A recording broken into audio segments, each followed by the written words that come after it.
कार्तिक पूर्णिमा आती है, इस पूर्णिमा को क्या कहते हैं बताओ? हाँ? देव दीपावली। इस पूर्णिमा को क्या कहते हैं? देव दीपावली। क्यों? क्योंकि पूर्णिमा, कार्तिक पूर्णिमा को, कार्तिक अमावस्या को हम लोग दीपावली मनाते हैं, हाँ या ना? और कार्तिक पूर्णिमा को देव दीपावली, देवता एकादशी को जागे तो जाग कर नहा धो करके वो दीप प्रज्वलित करते हैं, और वो दीप जला करके तीनों लोकों में दीप, जैसे आप दीपावली में कहाँ दीपक जलाते हैं? घर के अंदर, घर के बाहर, है ना? अड़ोसियों पड़ोसियों के घर में भी, आपके और कहीं जगह है, घर है, वहां भी आप जाके दीप वीप जलाते हैं। तो देवताओं का वास मृत्युलोक में, पृथ्वी पर भी है, स्वर्ग में भी है, और उनका जाना आना बैकुंठ में भी है। इसलिए देव दीपावली के एक दिन पहले, मतलब पूर्णिमा के एक दिन पहले, चतुर्दशी को, कौन सी चतुर्दशी बोला? बैकुंठ चतुर्दशी। उस दिन बैकुंठ के द्वार खुल जाते हैं, क्योंकि देवता दीप जलाने बैकुंठ भी जाते हैं।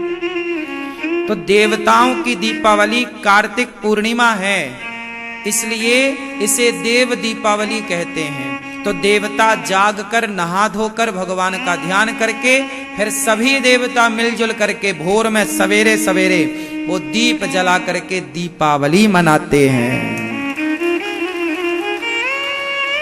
वो दीपावली मनाते हैं, क्योंकि जब हमारी दीपावली थी तब उनके 3:45 बज रहे थे,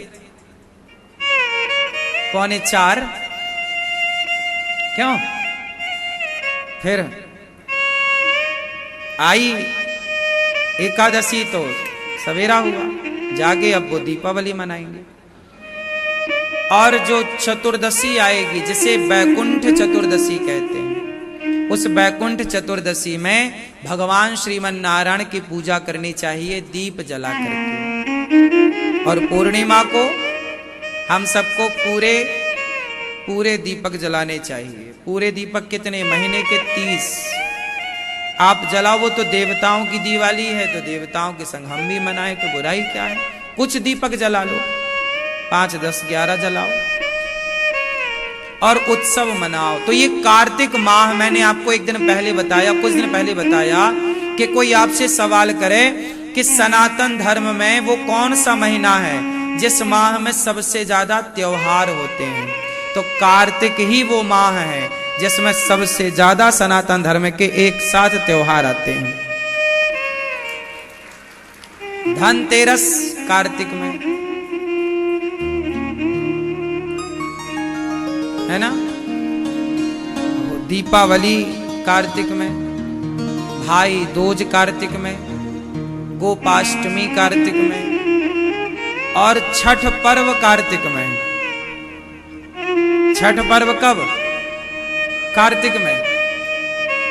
अक्षय नवमी कार्तिक में, देव उठनी एकादशी कार्तिक में, बैकुंठ चतुर्दशी कार्तिक में, और देव दीपावली कार्तिक में। ये इतने सारे पर्व हैं कार्तिक के।